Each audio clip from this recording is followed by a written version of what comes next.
Meron tayong parallel channel, you know, falling wedge breakout. Look at this, no? It's a beautiful breakout of falling wedge. It coincides also dun sa breakout ng 115. Binasag pati yung yellow line natin, di ba? Ganda ng buwelo na yon. Sa technical analysis po, yung falling wedge, similar to downward sloping parallel channel, usually breaks to the upside. So it's bullish. No? Yung mga pababang mga channels na ganyan, it's bullish. Ngayon, ang target po niyan usually is the top of the wedge. So if you are trading using this pattern sa 4-hour chart, ang tatargetin mo is the top of the wedge. Roughly mga nasa 118, nasa 119. So dito sa area na to, meaning to say, huwag ka magtaka kung may mga medyo huminto yung price dyan. Kasi may mga magtitipi dyan na ginamit yung pattern. Uli. So may mga short-term traders, okay, sige, bumili ng breakout at let's say 116, umakyat ng 119, tipi.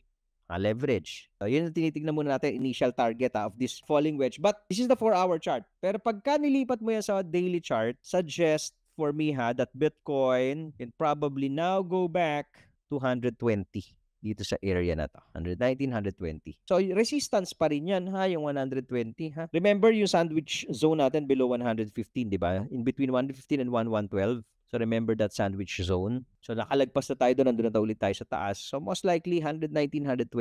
Ay, resistance po ulit yan. Tingnan natin kung babasagin na niya. Let's see.